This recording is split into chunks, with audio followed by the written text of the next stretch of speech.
누가복음 6장 1절부터 11절까지 말씀. 안식일에 예수께서 밀밭 사이로 지나가실새 제자들이 이삭을 잘라 손으로 비비어 먹으니 어떤 바리새인들이 말하되 어찌하여 안식일에 하지 못할 일을 하느냐. 예수께서 대답하여 이르시되 다윗이 자기 및 자기와 함께한 자들이 시장할 때에 한 일을 잃지 못하였느냐. 그가 하나님의 전에 들어가서 다만 제사장 외에는 먹어서는 안 되는 진설병을 먹고 함께한 자들에게도 주지 아니하였느냐. 또 이르시되 인자는 안식일의 주인이라 하시더라. 또 다른 안식일에 예수께서 회당에 들어가사 가르치실새 거기 오른손 마른 사람이 있는지라. 서기관과 바리새인들이 예수를 고발할 증거를 찾으려 하여 안식일에 병을 고치시는가 엿보니 예수께서 그들의 생각을 아시고 손 마른 사람에게 이르시되 일어나 한가운데 서라 하시니 그가 일어나 서거늘. 예수께서 그들에게 이르시되 내가 너희에게 묻노니 안식일에 선을 행하는 것과 악을 행하는 것, 생명을 구하는 것과 죽이는 것 어느 것이 옳으냐 하시며 무리를 둘러보시고 그 사람에게 이르시되 네 손을 내밀라 하시니 그가 그리하며 그 손이 회복된지라. 그들은 노기가 가득하여 예수를 어떻게 할까 하고 서로 의논하니라. 오늘 말씀은 여러분이 안식일에 대한 이야기를 성경에 알게 될 때 늘 우리가 예수님은 안식일의 주인이다 이런 말씀이 있는 누가복음 6장 5절에 있는 말씀이 이제 앞뒤의 그 핵심이죠. 그래서 안식일의 주인이 예수님이다라는 얘기를 했고요. 그리고 이제 앞에는 밀을 이렇게 까먹는 그런 제자들의 모습이 나오고, 그리고 뒤에는 이제 손 마른 사람이 병을 고침받는 그 안식일에 대한 이야기가 나와 있습니다. 근데 이제 그 안식일을 참 좋은 일을 했어요. 선한 일이다 이렇게 예수님도 말했어요. 자, 고쳐주는 것 이것이 선한 일이냐 악한 일이냐 이렇게 했어요. 선한 일이냐 악한 일이냐라고 하면서 뭐라고 하냐면 이게 생명을 주는 것과 생명을 죽이는 것, 그러니까 그 생명을 주는 것과 생명을 죽이는 것 어떤 것이 더 좋은 거냐 이제 이런 이야기를 한 거죠. 그러니까 선한 행동이라는 건 어떤 거라는 거예요? 생명을 주는 행동을 이야기하죠.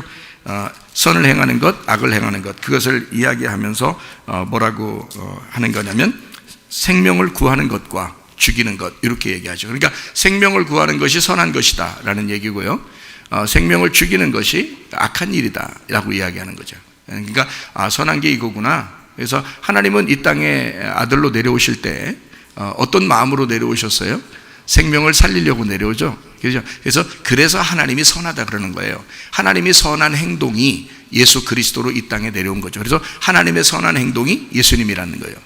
무슨 말인지 아시겠죠? 그래서 하나님이 선하게 우리를 구원하려고 생명을 주려고 이 땅에 아들을 보냈다. 이게 선한 행동이다. 죽이려고 하는 게 아니다. 그러니 이 손 마른 사람, 죽어가는 이 사람, 한쪽이 이제 죽었던 이 사람을 살려주는 거죠. 예, 그럼으로써 자, 너희들 모습이 어떠냐? 사실 살아있다고 하지만 죽은 모습이다. 너희들 모습이. 그래서 너희들에게 생명을, 진짜 살아있는 생명이 무엇인지를 알려주려고 온 것이다. 이제 그런 얘기예요. 그리고 이제 제자들이 밀 이삭을 이렇게 까먹습니다. 근데 그냥 먹기는 어렵죠. 껍질이 있으니까 분명히 까먹죠. 근데 안식일 날이기 때문에 문제인 겁니다. 안식일 날이 아니면 그냥 뭐 비벼 먹든 볶아 먹든 뭐 이렇게 튀겨 먹든 뭐 도리깨질을 하든 뭐 그냥 밟아서 먹든 상관없어요. 안식일이 아니면. 근데 안식일 날에는 이걸 그냥 먹어야지 비벼 먹으면 안 돼요. 그냥 먹는 건 괜찮아요. 안식일날도 먹어야 되니까, 사람은 먹어야 사니까 안식일날에 그냥 먹으면 되는데 이거를 비볐단 말이에요. 이 비빈 게 일인 거예요. 이게 비빈 게 일인 거예요. 그러니까 요 일은 하면 안 되는 거죠. 그러니까 이걸 우리가 그냥 먹으면 괜찮은데, 그러니까 이제 한마디로 말하면 이미 까 있는 그 양식을 먹는 날이 안식일이에요. 안식일이라는 건 이미 까져 있는 거, 그러니까 껍질이 까져 있는 걸 먹는 것이 안식이란 말이에요. 그게 평안이고 기쁨인데, 껍질을 내가 스스로 깐다 이러면 율법이 되는 거예요. 이건 노력이 되는 거예요. 내 수고가 되는 거예요. 그럼 내가 일을 하는 거죠. 그럼 내가 일을 하는 거니까 그건 안 된다는 거예요. 그러니까 사람들이 딱 보고 있다가 제자들이 어떻게 해요? 막 까서 먹는 거 보니까, 아니 당신 보세요, 제자들이 이거 밀 까먹는 거 보니까 이거 진짜 안 되겠습니다. 안식일을 자꾸 어기네요. 당신이 만약에 하나님의 사람으로 이 땅에 내려오신 메시아라면 안식일을 분명히 지켰을 건데, 그런데 당신의 제자들이 안 지키는 걸 봐서 열매가 안 좋으니 당신이라는 나무도 역시 안식일을 어기는 사람인 것 같습니다, 이렇게 얘기를 한 거예요. 그러니까 제자들은 이제 이걸 까먹고서 괜히 뻘쭘했겠죠. 근데 우리가 까먹어가지고 괜히 예수님이 곤란하게 된 경우가 된 거예요. 근데 예수님은 이제 거기다 대고 이제 그 변호를 기가 막히게 하는 겁니다. 그 변호를요. 근데 이제 우리가 성경을 알면 이제 변호를 기가 막히게 한 것인데, 성경을 모르면 그 사람들 말도 맞는 거예요. 그렇죠? 그 사람들 말도 안식일에 일하면 안 되니까 편안하게 쉬라고 했는데 왜 일을 했느냐, 이렇게 보는 거니까 그 사람들 말도 맞는 거예요. 그런데 이제 예수님은 이제 이렇게 되는 거죠. 성경은 어떻게 돼 있다고 그랬어요? 성경은 그냥 우리가 읽으면 되는 게 아니에요. 이 성경은 읽으면 오히려 오해를 합니다. 여러분, 성경이라는 건요. 왜 그렇게 성경이 되어 있냐면, 이제 목사님들도 질문을 해요. 성경을 자기가 목회를 한 30년, 40년 이렇게 하고 난 다음에 이제 질문합니다. 뭐라고 질문하냐면, 제가 성경을 그렇게 많이 사람들에게 가르치고 성경을 읽고 듣고 그렇게 가르치고 설교를 해왔는데, 문제는 성경을 지금 이제 30년, 40년 목회하고 난 다음에 지금 보니까 모르겠다는 거예요, 성경을. 그러면 이제 어떻게 설교를 했다는 거예요? 그냥 읽고 그걸 듣고 그대로 이해한 대로 설교했다는 거죠. 그러면 성경을 잘못 본 거예요. 다시 말하면 지금 예수님의 제자들을 비난하는 그 사람들, 예수님의 제자들이 밀을 까먹었으니까 안식일을 어겼습니다. 그게 성경에 나와 있는 거고, 이건 정확하게 성경에 쓰여 있는 내용들이기 때문에 일하면 안 되는 거예요. 율법을 지켜야지, 율법을 안 지키면은 이게 안식일 어기는 거가 되는 거거든요. 안식일 어기면은 말이에요, 사형입니다, 이 나라에서는. 그러니까 예수를 죽여도 되는 거예요. 안식일 어긴 것 때문에 죽여도 되는 거예요. 그 사람들 입장에서는 굉장히 심각한 거예요. 그러니까 성경을 있는 그대로 딱 보니까 그런 거죠. 이거를 뒤집어서 이 성경을 이해시켜 주려고 오신 분이 누구겠어요? 예수님이에요. 이걸 성경을 이해시켜 주려고 오신 분이. 그러니까 이 성경의 내용에서는 이게 사람들이 보는 이 내용하고, 사람들은 분명히 율법을 지켜야 된다고 그러죠. 안식일날 지켜야, 범하지 말아야 된다. 우리로 말하면 예배 꼭 드려야 된다, 주일날 지켜야 된다, 뭐 이런 얘기예요. 그때 당시에는 이제 그게 굉장히 중요했거든요. 그 사람들은 목숨 걸고 하는 거니까 중요했는데, 이게 법적이니까요. 율법, 법이니까, 그 나라 법이니까. 그런데 예수님이 이제 그걸 뛰어넘어서 그 법이 왜 생겼는지를 예수님만 아는 거예요. 이 법을 주신, 율법이라는 건 위로부터 내려온 비와 같은 거거든요. 위로부터 내려온 거예요. 아래에 있는 게 아니에요. 원래 위에서 하나님이 주신 거예요. 그러니 하나님의 의도가 있을 거란 말이에요. 그 의도가 속에 숨겨져 있어요. 속에 숨겨져 있고 그 겉에 율법이라는 걸 던져준 거거든요. 근데 사람들은 그 율법이라는 겉에 던져준 그걸 믿고 계속 따른 거예요. 여러분으로 말하면 이 성경을 읽고 그냥 그대로 따른 거예요, 그렇게 따지면. 그런데 예수님은 그 속에 내용에 뜻이 있다는 겁니다. 분명하게 그 율법에는 뜻이 있다는 거예요. 그 속에 의도가 있다는 거예요. 내용이 있다는 겁니다. 그 알곡이라는 게 있다는 거예요.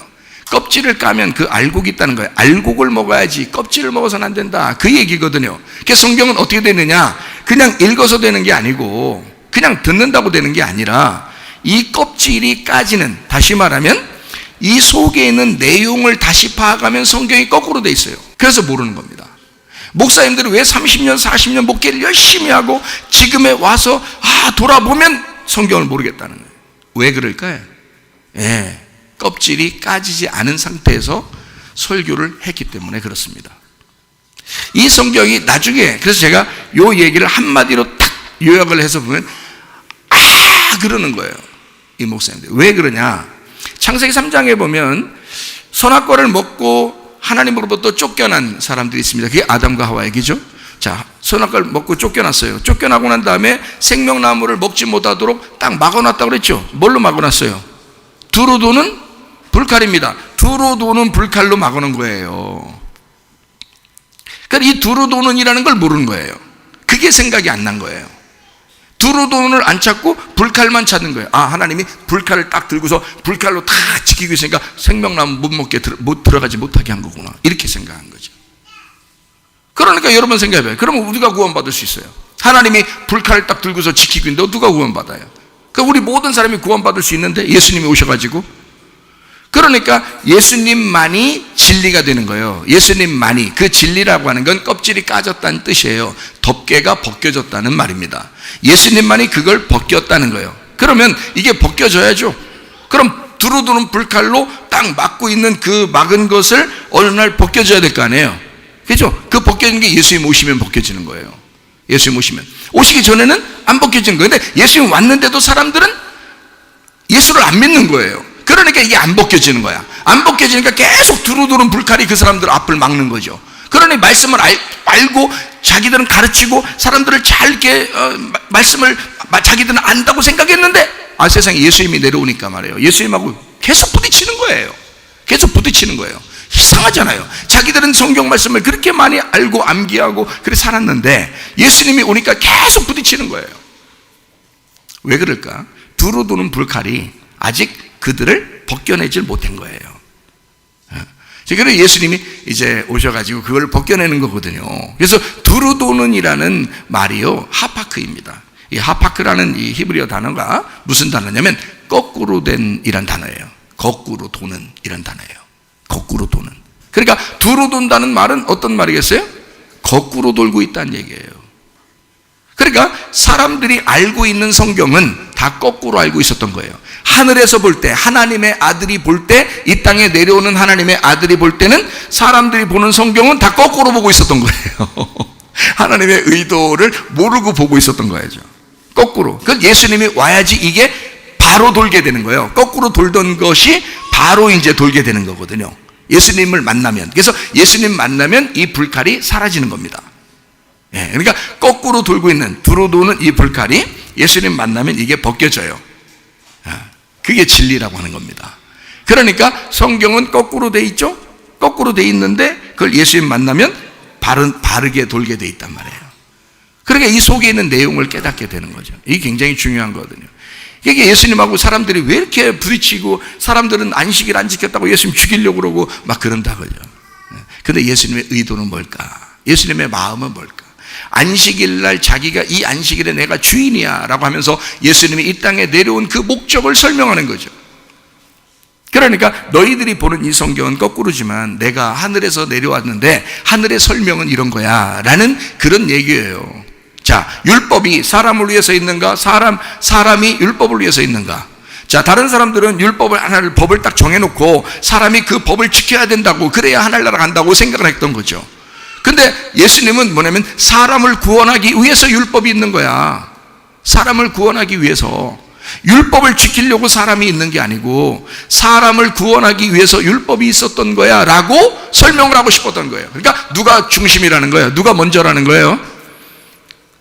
율법이 먼저라는 거예요. 왜 율법이 먼저라는 거예요? 그 사람을 위해서 지금 정해놓은 거니까. 사람을 위해서 정해놓은 거예요. 사람이 왔어요. 그 사람이 오면 이 율법을 해석한다고. 누가? 예수님이. 참 사람 대신 예수님이 이 땅에 내려와서 율법을 해석하면 우리는 해석된 율법을 가지고 살아가니까 그게 복음이 된다고요. 그래서 율법 자체가 율법으로 끝나는 게 아니라 예수를 만나면 복음이 된다는 거예요. 그러니 은혜 받고 사는 거죠. 우리가 은혜로 사는 거예요. 율법을 그대로 지켜 사는 게 아니라 율법을 초월한 예수를 믿고 은혜로 살아가는 사람이 된다, 그 말입니다. 자, 이해가 되시겠죠? 무슨 말인가? 자, 그러니까 이 율법을 율법으로 보던, 이 율법이 자기들에게 왔을 때 너무너무 그게 귀했어요. 그래서 그걸 꼭 지켜야 된다고 생각하던 사람들이 예수님이 왔더니 예수님이 뭐라고요? 누가 먼저다? 사람이 먼저다. 지금 우리 제자들이 그러니까 이제 무슨 말이냐면 예수님이 이제 하는 말이에요. 자, 우리 제자들이 지금 어떻다는 거야? 배고프다는 거야? 안 배고프다는 거야? 배고프다는 거야. 자, 배고픈 사람 앞에서 율법이 뭐가 그렇게 중요해? 무엇이 중요한디? 뭐가 그렇게 중요한디? 그거죠. 지금 배고픈 사람 앞에서 율법을 계속 얘기해 봐야 무슨 소용이 있는데? 율법적으로 이렇게 살아야 된다. 그거 해봐야 무슨, 율법이 항상 먼저 왔어요. 율법은 왜 왔는지를 모르고 그냥 보고 있었던 거예요, 사람들이. 근데 그 율법은 결국 누구를 위해서 있었던 거면 사람을 위해서 있었던 거란 말이에요. 사람이 먼저였던 거예요. 자, 율법이 먼저죠? 율법이 먼저인데 그것이 실제로 예수님을 만나니까 율법이 누구를 위해서 있었던 거다? 사람을 위해서 있었던 거다. 이거를 예수님이 복음으로, 율법을 복음으로 바꾼 거예요. 여러분 율법으로 구원 받을 수 있어요, 없어요? 없죠. 그럼 뭘로 구원 받아요? 복음으로, 믿음으로 구원 받아요. 그렇죠? 그러면 보세요. 율법은 뭐예요? 복음이에요. 예수님이 오셔가지고 하는 말이 이 말입니다. 율법이 너를 정죄하잖아. 정죄하니까 죄인이 되지. 그 죄인 된 사람을 구원하러 오신 분이 예수님이야. 자, 율법이 너희를 소경을 만드는 거야. 그러면 예수님이 오셔가지고 어떻게 해요? 소경의 눈을 띄워주는 겁니다. 그게 예수님이라는 거예요. 근데 사람들은 다 자기들이 소경 안 되려고 그래요. 다 눈 떴다는 거야, 다. 그러니까 예수님이 와가지고 어떻게 해? 눈 감는 것부터 먼저 해야 되는 거예요. 율법이 온 게 목적이 뭐라고요? 그러니까 눈 감게 만드는 게 율법의 목적이었던 거예요. 그렇죠? 그러면 눈 안 감으려고 자꾸 하는 거야. 눈 퍽떡 뜨고서 율법을 지켜보려고 하는 거예요, 여러분. 사람들이. 그러니까 예수님이 한심하죠. 그 사람들 보니까. 율법은 와서 죄를 정하려고 왔는데 세상에 율법 한번 지켜보려고 눈 번뜩 뜨고 살고 있는 거예요, 사람들이. 그런데 거기서 딱 보니까 소경들이 있네. 이거 참 내가 말할 때 참 좋겠다. 소경 딱 부르는 거야. 소경 불러가지고 눈을 탁 띄게 하는 거예요. 사람들이 막 이것도 안식일 날 또 막 눈 뜨게 하고 이러네. 안식일 날 병 고치고 눈 뜨고 와 이러네. 그러니까 사람들이 말해요. 이게 왜 딴 날 하지 왜 이런 날 꼭 해가지고 말해요. 이렇게 생각한단 말이에요. 베데스다 연못가에 38년 동안 누워 있었던 그 사람도, 병자도요, 고친 게 무슨 날이에요? 안식일 날이에요. 안식일 날 버떡 이렇게 버리네. 아니 다른 날 일으키면 안 돼? 그런데 왜 그날 38년 동안 거기에 있었는데 말이에요. 하필 왜 그날 안식일 날 와가지고 일으키냐 이거예요. 그리고 일으켰으면 좋아. 일어나라. 그것까지는 좋아. 그건 안식일 안 범한 거예요. 그래 놓고 또 하는 말이 굳이 또 거기서 네가 들고 있는 그 들것 있잖아. 누워서 온 그 들것 있잖아. 그 들고 가라. 이 들고 가면 또 일이요 이게 또. 그 예수님이 얼마나 이게 안식일을 범한 거예요. 그 사람들이 저렇게하니까 못 믿겠다는 거예요. 안식일을 범하니까 그것 때문에 못 믿겠다는 거야. 아니 좋은 일 한 건 좋겠다 이거야. 좋다 이거야. 그것까지는 이해한다 이거야. 그런데 왜 또 이걸 들고 가라고 그래요? 그건 못 믿겠다 이거야. 그거는 왜? 안식일이라는 것을 철저하게 지키는 규범이 있어요. 이 사람들은 그 율법의 규범이 있는데 그거를 어겼다는 거예요, 예수님이. 그게 싫다는 거예요. 그 막 죽이고 싶다는 거예요, 예수님을. 세상에 그냥 또 안 지키면 안 지킨 거지 뭘 또 죽이려고 그래요. 사람들이 말이요. 마스크 쓰면 썼지 왜 안 쓴 사람 죽이려고 그래요. 생각해봐. 이상하잖아, 그것도. 안 쓴 사람이 마스크 쓴 사람 뭐라고 안 하잖아. 근데 마스크 쓴 사람은 또 안 쓴 사람 뒤지게 뭐라 그래요. 참 희한해, 그것도. 예수님 마음 품어야 돼, 다. 그렇잖아요? 자, 뭐 내용을 모른 거야. 속에 있는 내용을 모른 거예요. 예수님께서 안식일 날 이제 이것을 밀을 까먹는 이 제자들에 대해서 사람들이 비난하니까 하는 말이, 야, 먼저가 뭐냐? 안식일을 왜 있는 거냐? 안식일이 뭐냐? 안식일이 뭔지는 아냐? 안식일이 뭐 하는 거냐? 쉬는 날이요. 쉬는 날이요. 쉬는 날에 배고파 죽을 건데 쉬겠냐? 야, 배고파 죽는데 잠도 안 와. 배고프면. 그런 말 많이 하죠. 연세 드신 분들은 꼭 이렇게 뭘 드시고 주무시고 싶다 그러죠. 왜냐하면 배고프면 허전에 잠이 안 온대요. 예? 자, 마찬가지요. 예수님이 그러잖아요. 야, 배고프다잖아, 내 제자들이. 배고프면 일단 먹어야 될 거 아니요. 그럼 껍질까지 먹냐? 거기 지나가다 지금 밭이 있어가지고 그냥 그걸 이렇게 손으로 이렇게 훑으면 지나가다 바람 막 바람 쐬면서 그냥 속 훑었는데 이만큼 들어있네, 이만큼. 이걸 그냥 씹어 먹어야 돼요. 이걸 비벼 먹어야 돼요. 비벼 먹어야지, 당연히. 그냥 어떻게 먹냐고. 그래서 이거 비벼서 먹었다, 그래. 응? 먹었어. 배고파서 그런겨. 그럼 뭐예요? 니네 율법 지키려고 그거 꼭 비비지 말고 그냥 씹어 먹어. 니는 먼저 씹어봐. 니네 그렇게 씹어 먹어봐, 배고플 때. 그게 거칠거칠해서 들어가나. 그러나 우리 제자들 먹고 싶어서 그래서 그래도 그 껍질 까가지고 말이요. 이거 먹으려고. 우리 제자들이 훨씬 훌륭한 거야. 왜 훌륭한 거냐? 잘 생각해. 니네는 지금 껍질을 그냥 있으면 그대로 둬야 된다고 생각하지만 우리 제자들은 껍질은 꼭 까야 된다. 우리 제자들 생각에는 껍질은 꼭 까야 된다. 이렇게 생각하고 있잖아. 껍질은 꼭 까져서 먹어야 되구나. 이거를 알려주는 거잖아. 우리 제자들이 훨씬 더 똑똑하고 훌륭한 거다. 여러분, 하나님의 말씀이 있는 그대로가 좋아요? 껍질이 까져서 알곡 있는 그 말씀이 좋아요? 여러분 자신이 가라지와 같은 껍질이 있는 그런 사람이 되길 원해요? 아니면 알곡 신자가 되길 원해요? 알곡 신자가 되길 원하죠. 비비세요. 비비시라고. 비비시면, 여러분 비벼지면 말이에요, 이 알곡이 껍질하고 같이 있을 때 막 비벼지면 엄청 오늘거리면 아프다고요.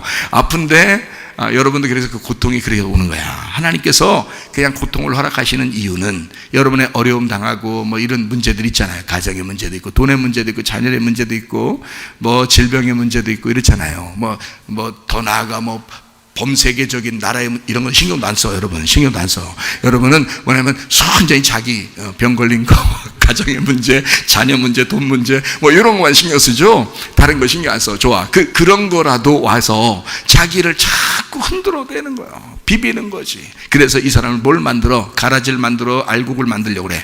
알곡 신자 만들려고 그러는 거예요. 여러분 그게 목사들도 마찬가지. 목사들도 고통받고 그럴 때요, 고통받을 때 고통받아 죽겠다, 교회 그만둬버리자, 이런 생각, 그런 사람들도 있어요 실제로. 그런데요, 그 시간이 하나님이 사랑하는 시간이라고요. 하나님이 그 목사를 목사답게 만드는 시간이라고요. 그런 과정이 지나고 나면 안식이 온다고요. 진정한 안식이. 이게 다 까면 먹는 게 안식이요. 먹는 게. 까져 있으니까 깔 때까지는 고통이지만, 까져 있는 상태에서 딱 씹어 먹으면 어떻게 돼요? 이 알곡이 들어가가지고 나하고 어떻게 돼? 결혼하잖아요. 이 알곡이 나한테 들어가서 결혼하잖아. 그래서 둘이 한 몸이 되잖아. 결혼하면 다 서로 한 몸이라며. 결혼하면 남편과 아내 둘이 한 몸이라며. 둘이 아내는 남편이 먹었고, 남편은 아내가 먹었고, 이러네. 둘 다. 그러니까 이게 둘 다 하나가 된겨, 이게. 술이. 그러니까 알곡과 나도 하나로 된 게 딱 먹으면 하나가 된 거야. 이 알곡이 들어가서 내 몸이 되고 내 피가 되고 내 살이 되는 거예요. 그러면 그 알곡이 되는 거야. 그럼 그게 알곡 신자라고 그러는 거야. 말씀이 껍질이 까져서 나를 비벼내고, 내 껍질을 완전히 벗겨내고 나를 죄인 만들어 하나님 앞에 굴복하게 만들어서, 나는 없습니다, 나를 완전히 죄를 만들어가지고 완전히 싹 다 불어버리고 예수 그리스도가 내 속에 들어오면요, 알곡이라는 예수가 들어오면요, 내가 알곡 신자가 된다. 왜? 알곡을 먹고 내가 그 알곡과 한 살이 되고 피가 되니까 내가 알곡이 돼버린다 그 말이에요. 여러분 이해가 되겠어요? 그러니까 보세요. 자, 하나님이 우리를 사랑하신다. 당연히 사랑하죠. 아가페 사랑 아시죠? 아가페 사랑, 하나님이 아가페 사랑 하신다고요. 여러분 아가페 사랑 할 수 있어요, 없어요? 못해요. 말로만 못하는 게 진짜 못해요. 이게 아가페 사랑이라는 건 아무나 할 수 있는 게 아니야. 아가페 사랑은 아무나 하나 이러잖아. 아무나 하나 안 되는 거야. 아무나 못해요. 이건 아가페 사랑은 아무나 못하고요, 뭐만 할 수 있어요. 우리는 아가페 사랑을 받으면 필레오를 할 수 있는 거예요. 필레오 사랑. 그래서 성경에는 아가페 사랑과 필레오 사랑이 있어요. 어떤 게 더 고차원적이에요? 필레오 사랑입니다. 필레오 사랑이 더 고차원적이에요. 다른 사람들은 다 뭐라 그래요? 아가페 사랑이 다 고차원적이라고 하죠. 당연합니다. 아가페 사랑이 당연히 고차원적인데, 그 아가페 사랑이 내 속에 들어와서 내가 그 아가페 사랑을 받은, 하나님의 사랑을 받은 사람으로서 내가 진짜 사랑을 알았습니다, 그래서 나도 주님을 사랑합니다 라고 고백하는 필레오가 우리한테는 소중한 거라고요. 주님이 나를 사랑하시는 거는 내가 사랑하든 안 하든 주님이 날 사랑하신 거예요. 그러나 어느 날 우리가 회개하면서 이걸 깨달은 거야. 주님이 날 사랑하셨구나를 깨달았어. 자기 목숨을 버리면서 날 사랑했구나를 깨달았고, 내가 그거를 고백하는 거예요. 주님, 나도 주님을 사랑합니다. 이렇게 필레오로 고백했을 때, 그건 굉장히 하나님께서 우리를 받아주시는, 이제 오늘 드디어 너와 내가 결혼하게 되었다 그러는 거죠. 자, 아가페 사랑만 할 때는요, 결혼은 아닙니다. 하나님이 이 땅에 내려오셔서 예수님이 십자가 못 박혀 돌아가시니까 여러분 아가페 사랑하니까 여러분과 결혼한 것 같아요? 아니에요. 결혼은 혼자만 해요? 둘이 같이 해야 돼요? 둘이 같이 해야 되는 거예요. 결혼을 여러분 잘 생각해야 돼요. 결혼은 둘이 같이 하는 거예요. 둘이 어떻게 뭐라고 하고서 결혼해요? 둘이? 나 너 미워해 이러고 결혼하나요? 나 너하고 같이 살기 싫어 이러고서 둘이 결혼하나요? 아니죠. 난 당신을 사랑합니다 라고 꼭 얘기하고 결혼하더라고요. 그죠? 그러면 한쪽 사람만 얘기해요? 둘 다 얘기해야 돼요? 둘 다 얘기해야 돼요. 신랑은 우리를 사랑한다, 이쪽 신부를 사랑한다고 네 아멘 사랑하겠습니다 뭐 이게 딱 고백했는데 신부 그러면 남편을 이렇게 신랑으로 맞아들이면서 사랑하겠습니까? 글쎄 잘 모르겠어요. 좀 이따 1년 살아보고서 제가 고백할까 합니다. 야 갔다가 1년 후에 와. 그러죠.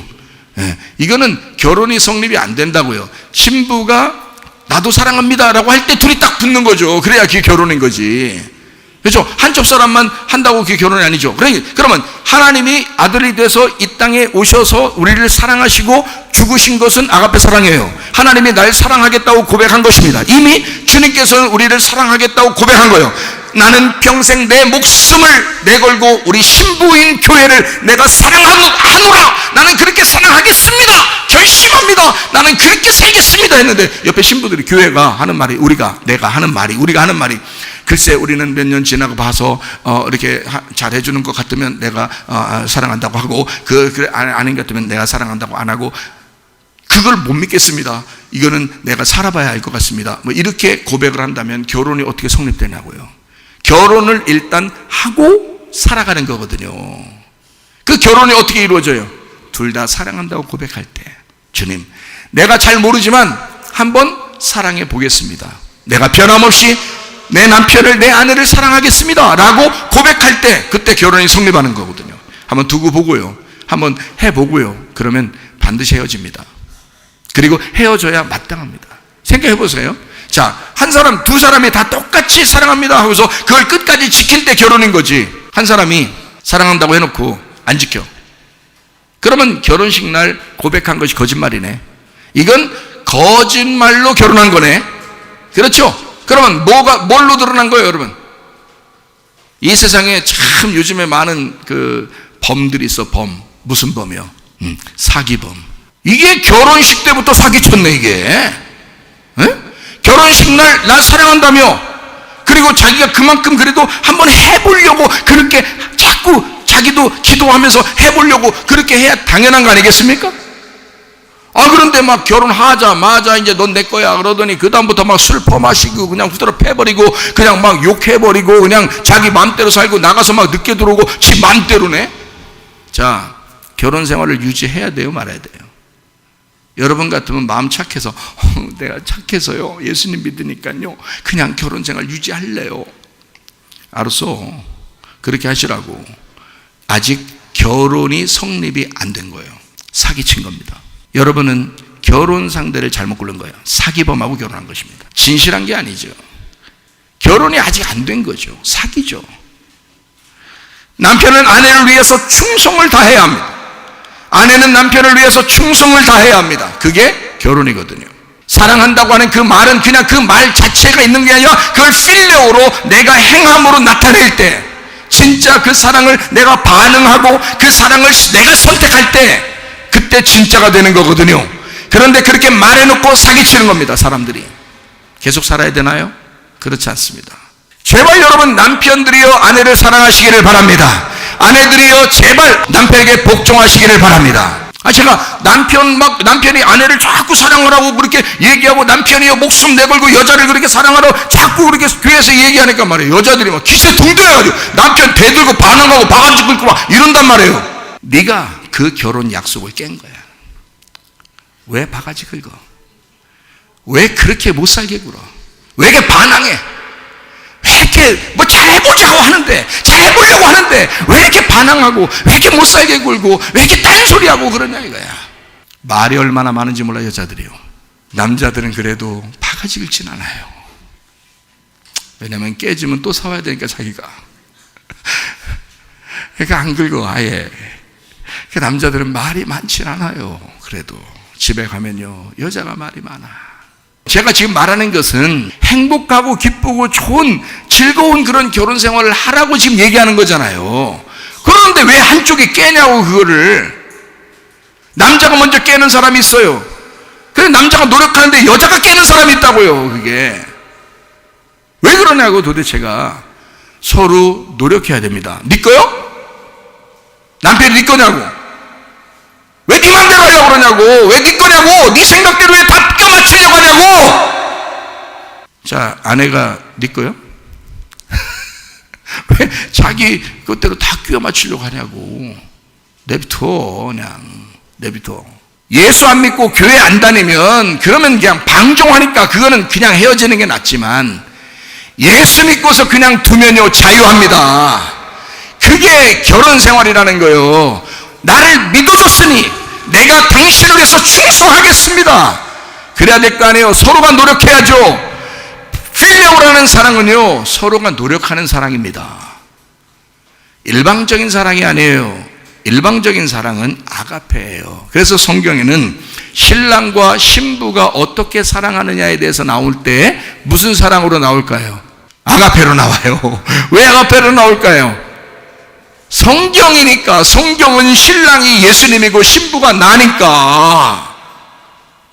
성경에서는 그 얘기를 하고 싶은 거니까. 그래서 신랑이신 예수님이 나를 위해서 아가페 하신다고요. 그래서 신랑이 신부를 사랑해야 된다라고 말할 때는 항상 아가페로 나온다고요, 여러분. 그럼 여러분, 일반적으로 우리 교회에서 또는 이 사회에서, 이 세상에서는 여러분 그 아가페보다 더 초월적인 아가페 사랑을 받은 남편이, 아가페 사랑을 받은 아내가 필레오 해야 된단 말입니다. 내가 선택한 거 아니요, 내가 그 남자를 선택한 거 아니요, 그 여자를 내가 선택한 거 아니요, 필레오로 아가페 사랑을 받고 사랑하면 그 필레오가 완성되지만, 아가페 사랑을 받지 않고 이 사랑을 하게 되면 이게 에로스로 끝나버린다 이 말이에요. 자기의 정욕에 못 이겨서, 자기의 탐욕에 못 이겨서, 자기가 보기 좋은 대로 여자를 삼고 자기가 보기 좋은 대로 남자를 삼아 그렇게 결혼해버리는 거라고요. 그런 실패하는 게 당연한 거고, 그건 실패해야 합니다. 진짜 결혼 생활을 성공하기를 원하신다면 아가페 사랑을 받으시기 바랍니다. 그리고 그 아가페 사랑을 품고 필레오로 선택하시기를 바랍니다. 이것은 굉장한 초월적인 사랑이라 이 말이에요. 이게 성경에서 우리에게 말씀하시는 거예요. 가르쳐 주는 거예요. 예수님이 제자들이 많이 있었는데 특별히 베드로가 계속 따라다녀요. 가장 항상 어디에 가든지 베드로는 옆에 있었어요. 베드로를 이렇게 같이 데리고 다녔는데 베드로가 3번을 부인할 걸 누구만 아셨어요? 예수님만 아셨어요. 네가 나를 3번 부인할 거야. 어떻게 보면 네가 3번 나를 부인해야 돼 라는 말이에요. 그 전까지는 베드로가 뭐 주는 그리스도에서 살아계신 하나님의 아들입니다, 또는 저는 주님 모든 걸 다 버리고 주님을 따라왔습니다, 주님 사랑합니다, 이거 다 3번 부인함으로써 다 가짜가 된 거예요. 자, 그러니 베드로가 사랑해 본 적이 있는 거예요? 없는 거예요. 3번 부인하고 예수님 십자가 못 박혀 돌아가시고 그리고 딱 헤어졌어요. 그러니까 베드로의 그 결론은 주님을 사랑한 게 아닌 거죠. 주님의 사랑을 받았죠. 주님이 늘 베드로를 가까이 하고 베드로 사랑하고 계속 같이 있어주고 그랬잖아요. 그러니까 베드로를 사랑한 건 주님이고요, 베드로가 주님 사랑한 건 아니었단 말입니다. 그러나 십자가를 졌어요. 예수님이 자기가 3번 부인했어요. 도망갔어요. 그리고 예수님 부활하고 난 다음에 예수님이 그 부활의 장면, 그리고 이제 제자들 모여있는 장소에 찾아왔어요. 예수님이 찾아왔어요. 자, 베드로가 한마디라도 해요, 안 해요? 한마디도 못합니다. 자, 말하고 싶은 게 있었겠어요, 없었겠어요? 있었어요. 근데 한마디도 못해요. 아주 애끓는 거죠. 애달죠. 그런데 그렇게 하고서 이제 또 헤어졌어요. 그래서 베드로가 이제 자기 갈릴리 바다가에 간다는 거예요. 자, 이제 나 예수님 그냥 떠나서 나 고기나 잡고 살게요, 이런 의미예요. 자기 원래 처음에 갈릴리 바다에서 주님이 자기를 부르셨을 때 그 모습대로 자기가 거기로 돌아가서 주님 다시 만나고 싶다는 거예요. 주님 다시 만나고 싶다는 거예요. 처음으로 돌아가 내가 첫사랑을 한번 만나고 싶다, 그 첫사랑을 한번 만나 회복하고 싶다는 그런 마음이에요. 그러니까 거기에 갈릴리 바다에 있을 때 말이에요, 예수님이 거기에 찾아오셨어요. 베드로가 예수님 찾을 수는 없거든요. 예수님이 찾아와야 돼요. 그걸 뭐라 그래? 은혜라 그러는 거야. 여러분이 예수님을 찾는 게 아니라 예수님이 여러분을 찾는 거란 말이에요. 그게 은혜라는 거예요. 여러분, 여기 앉아있기만 하면요 말씀은 계속 나갑니다. 예수님 여러분 찾는 거예요. 은혜라고 하는 게 그게. 그래서 베드로를 찾아 왔는데요, 베드로가 평상시에 할 말이 많았다는 거예요, 많이 없다는 거예요? 평상시에 할 말이 많다는 거예요. 근데 할 말을 못했어. 그때 예수님 부활하고 나서 자기 사는 제자들한테 왔을 때 자기 할 말이 많은데 못한 거예요. 무슨 할 말이 있었겠어? 미안해요. 죄송해요. 내가 진짜 그러려고 온 게 아닌데 그 상황을 내가 모면하려고 그러다 보니까 그랬어요. 내가 진짜 주님 사랑한 게 아니었네요. 별 얘기를 다 하고 싶을 거 아니에요. 눈물도 흘리고 싶고요. 진짜 막 통곡하고 싶을 거 아닙니까? 그런데요, 그 말을 못한 거예요. 그리고 고기 잡고 있는데 주님이 찾아오신 거예요. 예수님이 찾아왔을 때 이 베드로가요, 얼마나 할 말이 많고 얼마나 주님 보고 싶었냐면, 아직 물이 있는 배가 물에서 좀 떨어져 있었거든요. 그런데 거기서 뛰어내립니다. 물론 수영을 했으니까 그런 거, 여러분 같으면 뛰어내리면 안 돼요. 잘못하면 그냥 갑니다. 그래서 뛰어내리자마자 그냥 가버려요. 물론 주님 부활시키겠지만 그렇게 쉽게 결단하면 안 됩니다. 그냥 베드로 뛰어내렸어요. 늘 갈릴리 바다에서 고기 잡던 베드로니까 수영은 어마어마하게 잘했을 겁니다. 이렇게. 그래가지고 거기서 막 수영을 하면서 나왔어요. 자, 수영하면서 나오니까 이게 숨이 가빠 안 가빠요? 숨이 가빠요. 헐떡헐떡 겁니다. 네? 헐떡헐떡 하면서 주님께, 그 베드로에게, 자, 베드로는 먼저 얘기하고 싶었지만 말을 할 수가 없는 거예요. 말이 안 떨어지는 거예요. 그죠? 입이 안 떨어져. 근데 그래서 예수님 물어봅니다. 뭐라고 물어보냐? 네가 나를 사랑하느냐? 물어봐요. 그게 아가페 사랑입니다. 네가 나를 아가페 사랑할 수 있느냐라고 물어본 거예요. 그때 베드로가 뭐라고 얘기했냐면, 주님, 제가 당신을 필레오 사랑합니다. 그렇게 말했습니다.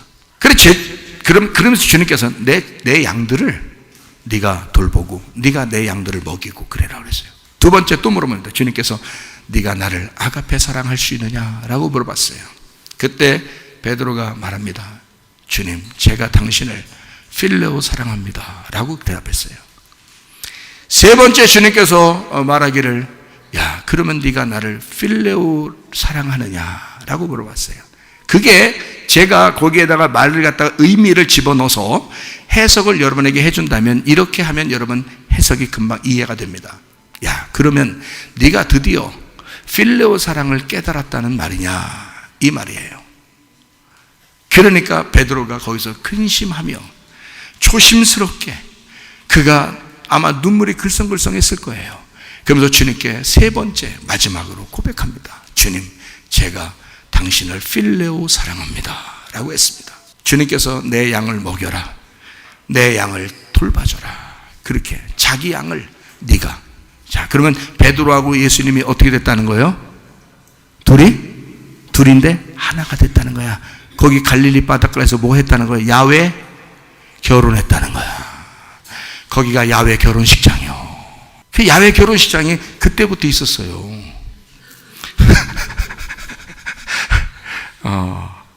거기가 야외 결혼식장이에요. 베드로하고 예수님하고 하나 되는 결혼식. 이해가 되십니까? 베드로가 얼마나 눈물을 많이 흘렸겠어요. 주님, 제가 주님 사랑합니다. 주님도 그 베드로를 얼마나 사랑스러운 눈으로 봤겠어요. 내가 너를 얼마나 사랑했는데, 네가 나를 3번 부인한 거 난 다 알고 있었다. 근데 네가 필레오 사랑을 드디어 깨달았구나. 그래서 나를 사랑한다고 네가 선택했구나. 내가 너를 선택해서 너를 불렀는데 이제 네가 나를 선택하는구나. 네가 나를 선택해 주는구나. 너하고 나는 이제 둘이 아니라 하나다. 오늘 결혼했다. 여러분, 예수님을 3년 반 동안 따라다녔다고 결혼하는 게 아닙니다. 교회를 3년 반 동안 예배드렸다고 여러분 결혼한 게 아닙니다. 여러분의 고백에 여러분은 필레오로 고백하셔야 합니다. 주님, 나는 다시는 당신을 떠나지 않겠습니다. 나는 변함없이 주님의 믿음을 선택하겠습니다. 주여, 내가 그렇게 살다가 주님 만나기를 원합니다. 그 사명 감당하다가 주님 만나기를 원합니다. 이런 고백을 주님이 요구하시는 겁니다. 그거를 억지로 요구하면 율법이 되지만, 그것을 은혜를 베풀고 사랑해주고 아가페 사랑을 해주고 네가 그것을 깨달았다면 그걸 선택해라. 이것은 은혜의 선택이에요. 복음의 선택이 된다, 그 말입니다. 오늘 이 자리에 와서 여러분과 제가 뭐 해야 되나요? 주님과 결혼해야 합니다. 주님과 둘이 돼서 또 나가시면 안 됩니다. 오늘 주님을 선택하셔야 합니다. 주님은 우리를 선택하셨고 우리를 사랑하셨습니다. 문제는 우리에게 달려있는 거예요. 이제 우리의 고백을 듣길 원하시는 거예요. 야, 변함없이 너 나 사랑할 수 있느냐? 너 변함없이 나를 선택할 수 있느냐? 변함없이 그 믿음을 가지고 살아갈 수가 있느냐? 한 번도 변하지 않을 자신 있느냐? 이 세상 바라보지 않고 나만 바라보고 살겠느냐? 그게 결혼입니다. 결혼하기 전에 여자가 이 남자 저 남자 볼 수 있죠. 그거 가지고 연애하는 사람들이, 데이트하는 사람들이 엄청 뭐라고 막 합니다. 지 것도 아닌데 아직 결혼하면 그때부터 자기 거예요. 근데 자기 거라고 해도 이거는 아가페 사랑을 깨닫고 필레오로 선택하기 때문에 이 사람이 하나님의 아가페 사랑을 받은 사람이라고 인정하는 결혼이거든요. 잘 들으세요. 결혼하는 사람들이요, 결혼 이미 한 사람들이요. 여러분 잘 들으세요. 아가페 사랑이 있고 필레오로 선택했기 때문에 그 사람은 내 게 아니에요. 하나님의 사람입니다. 자기 거라고 오해할 때 자기 거를 만들고 싶으니까 바가지도 긁는 거죠. 자기 거라고 생각하니까 다른 사람 보지 않고 자기만 봐야 되니까 그거는 해야죠. 예수님도 그렇게 말하잖아요. 음란하지 말고 간음하지 말고 이 여자만 바라봐라, 이 남자만 바라봐라. 그렇게 음란하지 말고 간음하지 마라, 이거죠. 그게 뭘 얘기하는 거예요? 예수만 바라봐라, 그 말 아니에요.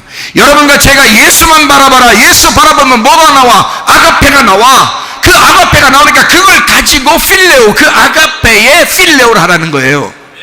그게 결혼 생활 아닙니까? 그게 주님 안에서 교회 생활 아니겠습니까?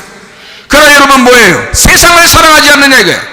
아직도 이 남자 저 남자 보고 있지 않느냐 그거예요. 아직도 이 여자 저 여자 보고 있지 않느냐 그 말이에요. 그건 간음이요, 음란입니다.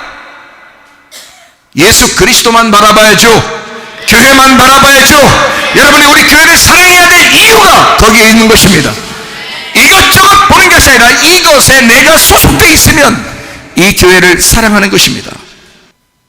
근데 저는 진짜 감사한 게 교회에서 힘든 일이 하나도 없거든요. 그리고 나는 행복합니다. 사실 여러분 저를 사랑하고 또 저도 여러분을 사랑하죠. 이것도 선택이에요. 그렇잖아요. 목사님을 지지하는, 목사님을 사랑하고 지지하는 사람이 없으면 교회는 무너집니다.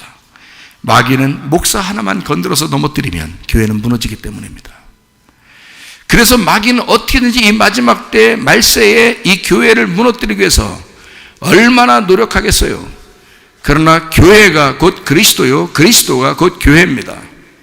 여러분, 그렇기 때문에 목사를 지지하는 사람들을 확보해야 합니다. 목사를 사랑하는 사람들이요. 다행히 우리 교회는 목사를 아주 전폭적으로 사랑해주고 지지하는 사람들이 꽤 있습니다. 그러다 보니까 뭐 별로 문제가 없어요. 너무 행복하죠. 안식을 누리죠.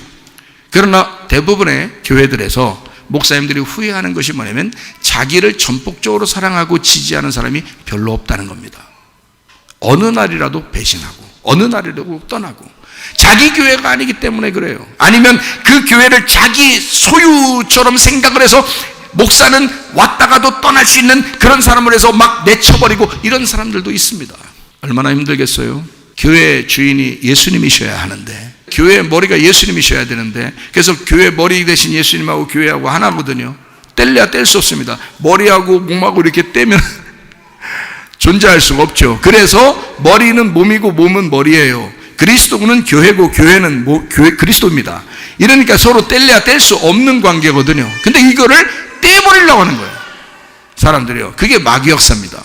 죽여버리거든요.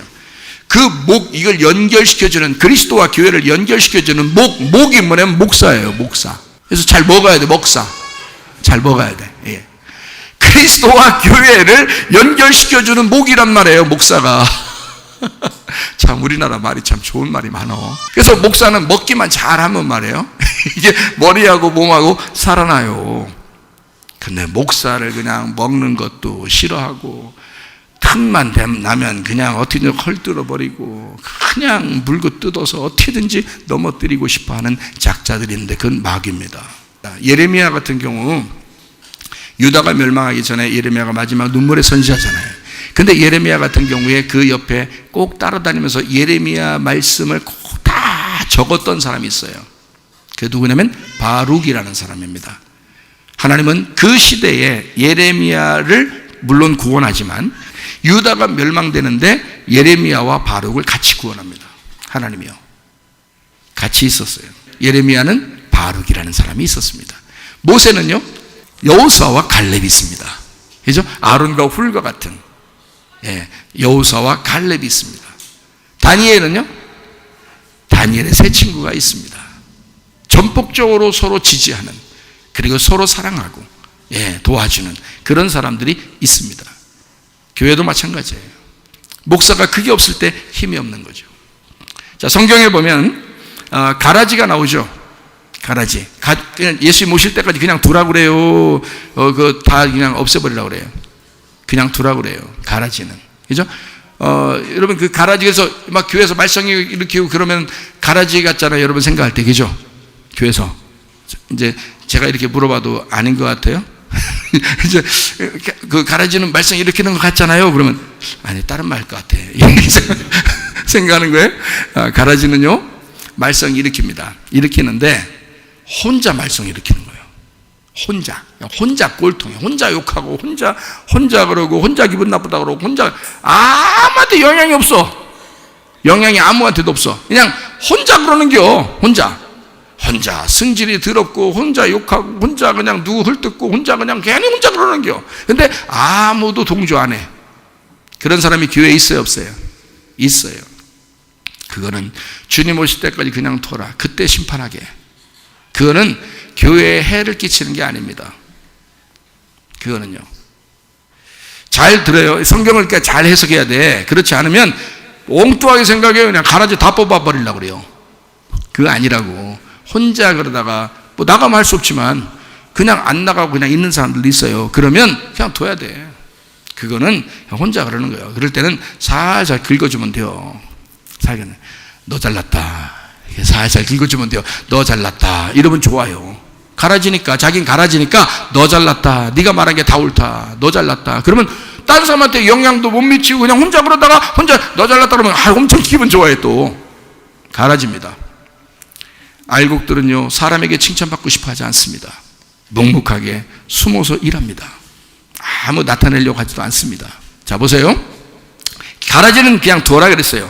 그러면 뭐는 안 되냐? 교회에서 문둥병은 안 됩니다. 문둥병은. 레위기에서 13장 14장에 보면 문둥병이 나오죠. 그 문둥병에서 몸에 나는 문둥병이 있어요. 의복에 나는 문둥병이 있어요. 벽돌, 집에 있는 벽돌에 문둥병이 있는 게 있어요. 이 세 가지가 있는데 몸에 나는 문둥병은 자기가 죄를 져서 원죄와 자범죄, 자기의 죄를 져서 하나님 앞에 회개해야지 살아가는 사람들, 이게 몸에 나는 문둥병이에요. 오히려 머리끝에서 발끝까지 머리 다 이렇게 문둥병이 덮이면 정합니다. 깨끗해진 겁니다. 왜 그러냐면 죄가 다 드러났다 그 말입니다. 간음한 여자처럼 다 드러났다. 이런 사람은 죽을 수밖에 없는 거예요. 그러니까 자기가 날 죽여주십시오. 하나님 나 없애고 주님을 위해서만 살게요. 이렇게 되는 사람이에요. 몸에 나는 문둥병은 다 퍼지면은 정하고요. 중간중간 이게 옷으로 가릴 수 있고 이러면 안 됩니다. 그러면 이제 부정한 거예요. 아직 다 드러날 때까지는. 자, 의복에 나는 문둥병이 있습니다. 의복 나는 문둥병은 습관에 대한 문둥병이고 행동에 대한 문둥병입니다. 그리고 세계 역사의 흐름에 대한 역사의 흐름의 문둥병입니다. 이럴 때는 이 옷은요 빨아야 돼요. 빨아가지고 문둥병이 없어졌다 그러면 괜찮고, 이게 빠른데 이게 또 퍼지고 있어요. 그러면 그걸 찢어야 됩니다. 그 부분을 찢어냈는데 그래도 또 퍼지고 있어. 그러면 그건 불태워버려야 됩니다. 못 입습니다. 그거는요. 자, 집에 대한 문둥병은, 이 집은 교회를 말하는 거예요. 교회. 그러니까 이 교회에 대한 문둥병의 벽돌이라는 게 각자 한 사람 한 사람인데 그 벽돌에 문둥병이 있는 사람 것이 있어요. 자, 어떤 사람은 그냥 가라지니까 그냥 두면 돼. 근데 어떤 사람은 꼭 뒤에서 목사 욕하는데 혼자 욕하다가 그냥 혼자 그냥 열받아가지고 혼자 여기다 그냥 막 부글부글 끓면서 쓰러지고 이러면 괜찮은데, 이 사람이 꼭 뒤에 가서 전화를 해. 전화를 해가지고 좀 목사님 요즘 이상한 거 아니야? 뭐 그건 좀 그렇게 말한 건 좀 너무 심한 거 아니야? 딱 이렇게 해버리면 그쪽에서 하긴 그래요. 좀 들어보니까 그러네. 자, 야 사모님이 좀 그러면 안 되지 않아? 자, 자기 혼자 열받아가지고 쓰러지면 괜찮아요. 그건 가라지야. 그건 그냥 두면 돼. 근데 문둥병은 안 돼요. 뒤에서 전화하기 때문에 그렇습니다. 뒤에서 전화하면 사람들이 그 외에 동조하는 사람이 생겨요. 동조하는 사람이 생기면 그게 문둥병이야. 벽돌이 지금 하나 시작된 벽돌, 문둥병이 시작된 그 벽돌이 있어요. 그런데 옆으로 번져나가기 시작합니다. 그러면 여러 개의 벽돌을 빼야 되는 거예요. 그래서 시작된 벽돌이 어떤 건지를 발견하고 그거를 뽑아야 됩니다. 그거는 치료해야 되는 거야. 그건 뽑아야 돼요. 교회들마다 이런 사람들이 있어요. 다른 사람한테 꼭 연락해서 혼자 안 주고, 혼자 꼭 같이 전화해서 주고 같이 주려고. 마귀 역사인데 그 사람이 분명히 마귀예요. 마귀는 뭐 하는 게 마귀라고 했어요? 선악을 판단하는 게 마귀라 있잖아요. 선악과를 먹으라고 하는 거, 그게 마귀야. 생명나무를 자꾸 하나님이 막아놓으니까 그래. 그 사람한테 그게 열려야 되는데, 진리 가운데 깨달아서 하나님의 말씀이 자기를 치고 복종시켜서 자기를 깨뜨리고 생명나무 열매를 먹으면 하나가 될 텐데, 사랑이 뭔지를 깨달을 텐데 안 돼. 그러니까 계속 비판 의식만 생기는 거예요. 선악의 판단 의식만 생기는 거예요. 그래서 꼭 전화해서 저 사람 그렇지 않아?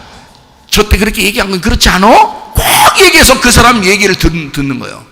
그래서 그렇지, 그렇지, 너도 그렇지, 너도 그렇지. 또 다른 사람 전화해. 또 그렇지, 그렇지. 우리 교회는 그게 없는 거예요. 그게. 그래서 평안한 거예요, 여러분. 그게 있기 시작하면 이게 문둥병이 막 퍼지기 시작합니다. 정신없어요, 목사가요. 그게 그런 교회가 한두 군데가 아닙니다, 여러분. 그냥 퍽퍽 실어져요, 교회가요. 그게 문둥병 펴서 그래요. 그럴 때는 어떻게 하느냐?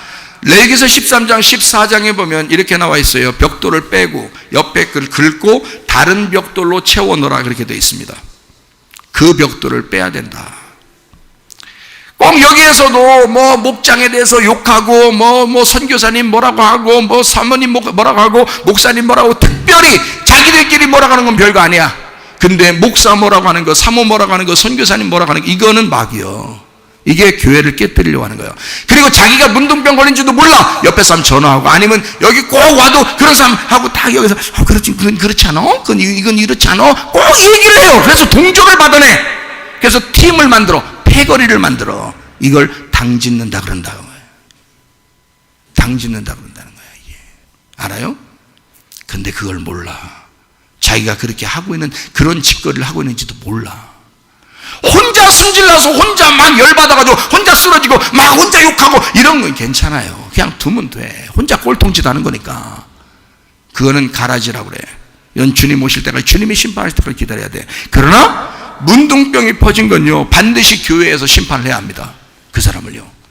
그래야 번져나가지 않아요. 다른 사람들이 마귀의 꼬임에 넘어가지 않는 겁니다.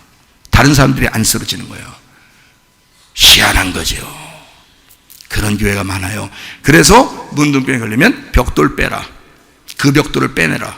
그리고 옆에를 긁어줘라. 긁어줄 때 아프죠. 다른 벽돌들은 아프죠. 당신 왜 그 말 듣고 거기에 동조했습니까? 라고 하면 저도 모르게 그렇게 했어요. 죄송해요. 잘못했어요. 그러면 돼. 그러면 돼. 자기는 이용당한 거야. 옆에 긁어줘. 그럼 아프지. 아프지만 회개하는 거야. 회개시켜야 되는 거야. 그리고 다른 벽돌로, 새로운 벽돌로 그 자리를 채워줘야 되는 거예요. 그 자리를. 그러면 되는 거예요. 아무 문제 없어요. 이러면 교회들마다 문제 안 생깁니다. 마귀는요, 지금까지도 교회를 무너뜨리려고 계속, 교회가 예수님의 십자가의 완성이에요. 그게 교회입니다. 그러니 이 교회를 무너뜨리려고 얼마나 마귀가 발버둥 치겠어요. 그러나 그것을 알고 지혜롭게 대처하여 목사를 지지하는 사람들과 하고, 그냥 목사가 그러니까 못됐으면은 당연히 막 그냥 들고 일어나서 목사를 괴롭혀야 그 목사를 하나님이 사랑하는 거고, 목사가 진짜 하나님의 사람으로 열심히 주를 위해서만 봉사하고 주를 위해서만 살려고 하는데 그걸 갖다가 막 그냥 무너뜨리려고 하면 그건 마귀지. 그렇죠? 목사를 지지하고 목사를 사랑하고 도와주고 천복적으로, 그게 이제 하나님의 사람들인 거예요. 그런 동역자들이 필요한 거야. 무슨 말인지 아시겠죠? 제가 목사님들에게 설명하는 그런 내용들이에요. 여러분도 아시고 있으라고, 교회를 사랑하는 방법을 얘기해 드리는 거라고요, 여러분.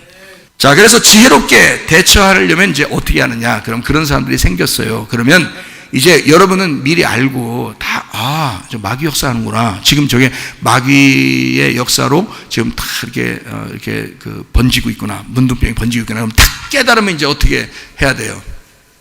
그러면서 또 그 사람이 또 또 어떤 사람은 나가요. 나갔는데 세상에 교회 안에 있는 사람들한테 또 연락하네. 나가면 혼자 나가면 괜찮아. 연락해가지고 같이 나가자는 거야.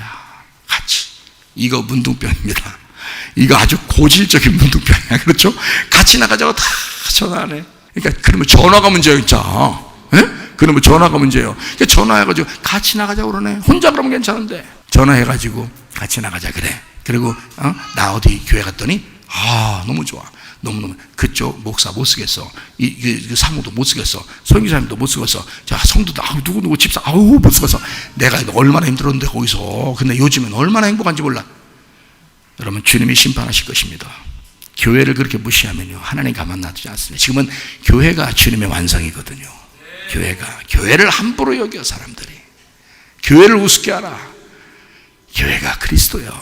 그리스도 사랑한다고 어디 가서 교회 사랑하지 못하면서 자기가 소속된 그 가정을, 그 하나님의 가정, 하나님의 교회를 사랑하지 못하면서 그리스도를, 너는 사기범이야.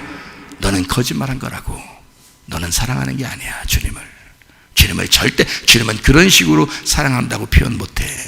알아요? 자, 지혜롭게 대처하는 것은 목사는 이제 이렇게 하는, 목사님들끼리 하는 얘기예요. 어떻게 하느냐? 이제 그렇게 하고 말썽을 일으키고 나간 사람한테는 전화를 하거나 문자를 보냅니다. 뭐라고 하는지 아세요? 뭐라고 해야 돼요? 돌아오세요. 제가 기다리고 있겠습니다. 저는 당신을 위해서 기도합니다. 빈말이요. 빈말이라고. 오면 큰일 나. 오면 큰일 나는데 말은 빈말로 해줘야 되는 거야. 그가 껍질이잖아. 그러니까 껍질로 얘기해 줘야 되는 거야. 그러면 그 사람이 적어도 이 빈말을 듣고 어때? 나를 욕할 수 있겠어 없겠어? 나를 욕을 못하는 거야. 무슨 말인지 알겠죠? 이거야. 이게 지혜야. 목사님들한테 가르쳐 드리는 거 제가 그 교회를 알으라고 그러는 거예요. 여러분도. 우리는 누구하고 동행해야 돼요? 지혜로운 자와 동행해야 되는 거예요. 지혜로운 자는 아가페 사랑을 철저히 깨달은 사람이야.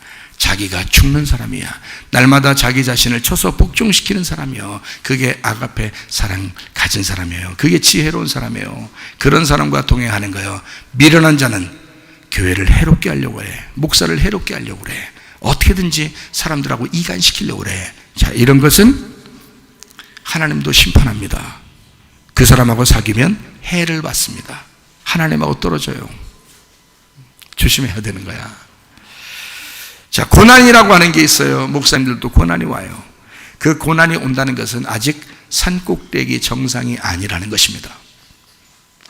계속 올라가는 과정이에요. 그래서 고난스러운 겁니다. 그러나 산꼭대기에 올라가면 어떻게 해요?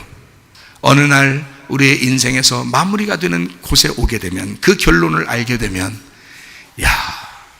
신선한 바람과 행복함이 밀려옵니다.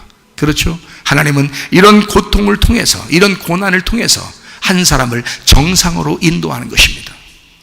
산꼭대기의 정상으로 인도하는 거예요. 그래서 그 목사님들에게 저는 그렇게 이야기합니다. 하나님이 목사님을 너무 사랑하시는가 봐요.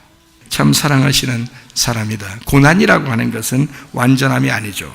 고난은 과정이기 때문에 반드시 겪어야 하는 거지만, 산 정상에 올라가면 우리에게 행복함, 기쁨, 안식, 이런 것이 우리에게 찾아온다는 겁니다. 천국이라는 말씀을 받으면 죽었던 우리는 살아나고 그것이 정상에 도달한 것임을 알게 될 것이다, 그 말입니다. 하나님이 사랑하는 겁니다. 목사는 말씀을 하나님으로부터 받으셔야 하는 겁니다. 밑에서 하나님 앞에 예배 드린다고 우리는 많이 올려보낸다고 그래요. 그거 바벨탑에 불과합니다.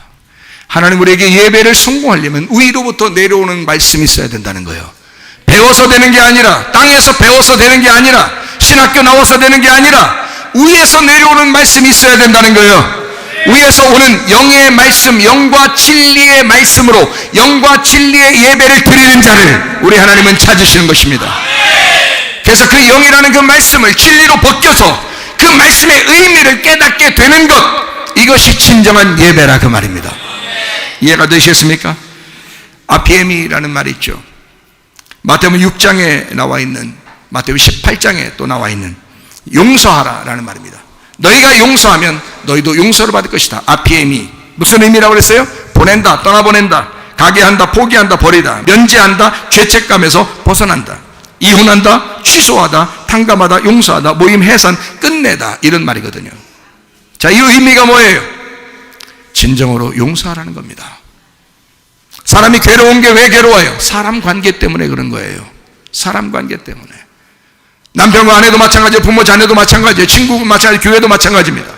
사회에도 마찬가지예요. 직장도 학교도 마찬가지입니다. 사람 관계 때문에 미치겠는 거예요.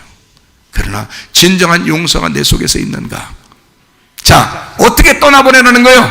내 마음을 떠나보내라는 거예요.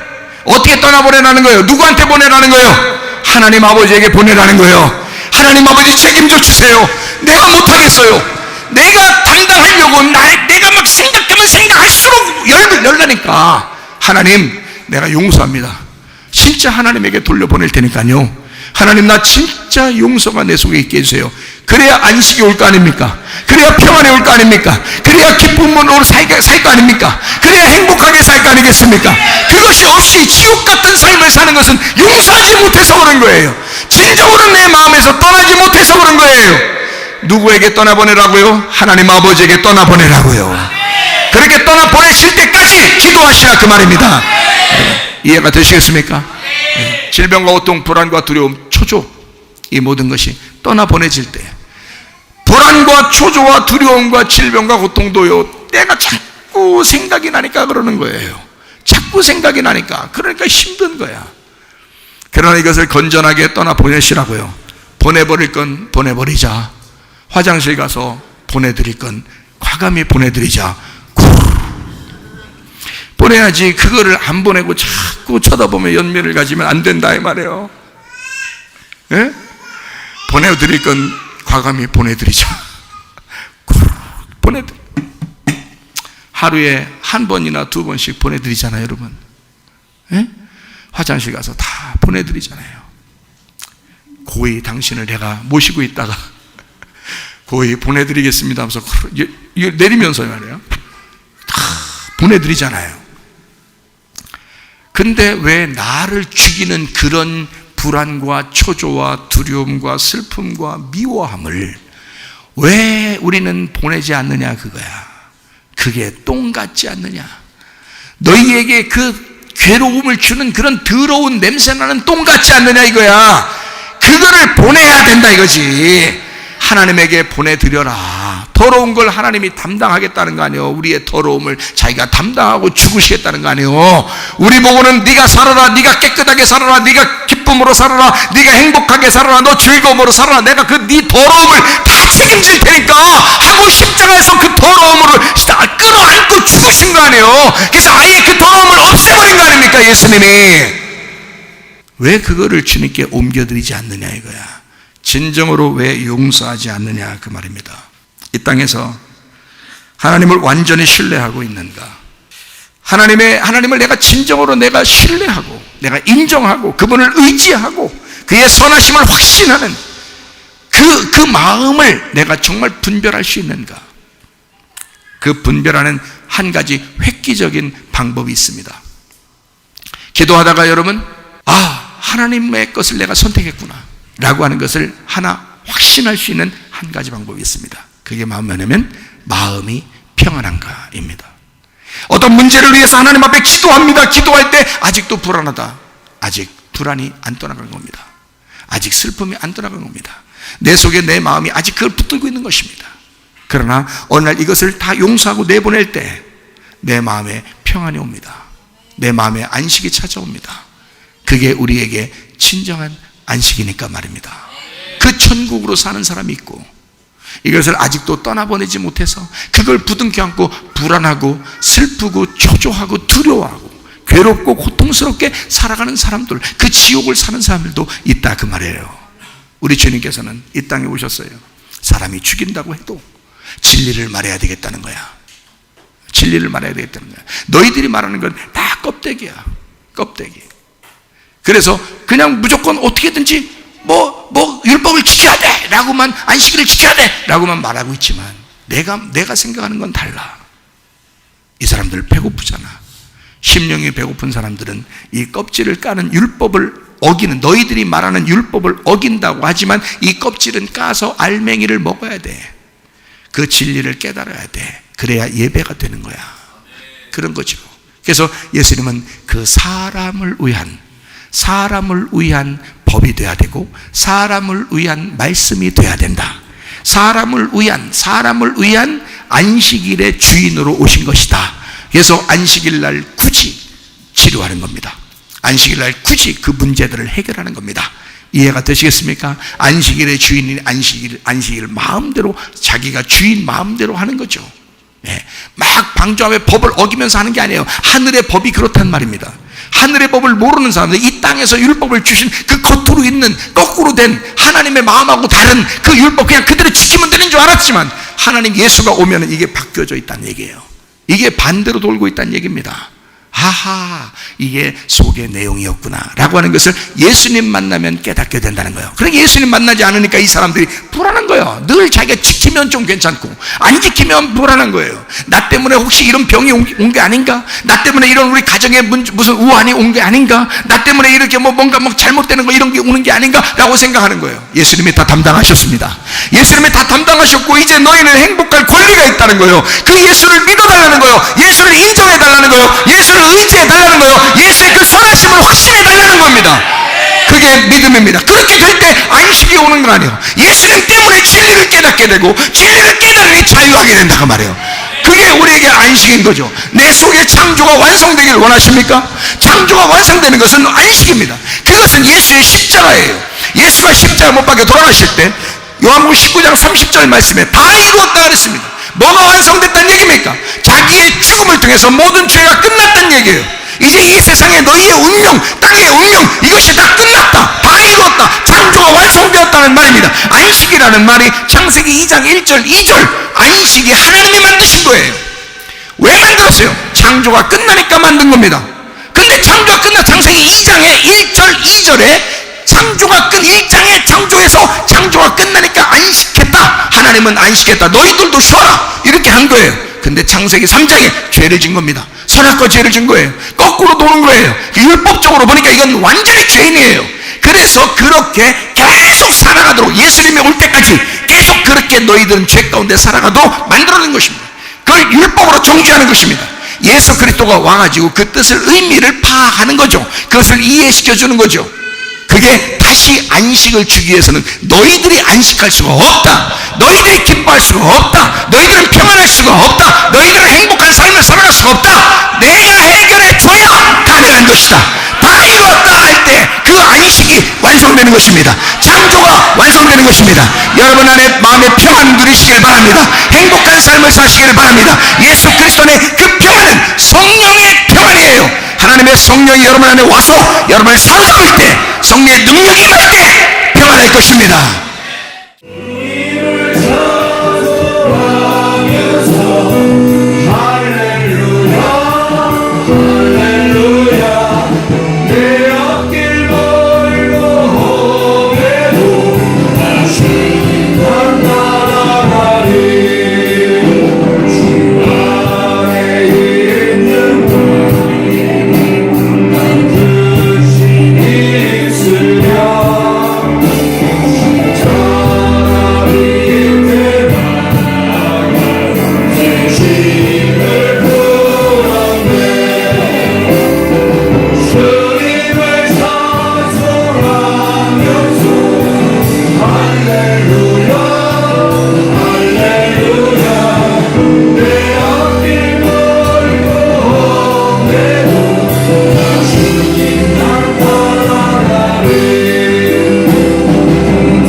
하나님 앞에 기도할 때 우리 하나님 아버지, 주여 내 마음 안에 성령의 평안이 있는가? 하나님, 나는 기도할 때마다 주의 평안으로 기도하는가? 하나님 아버지, 주여 내게 응답이 있는가?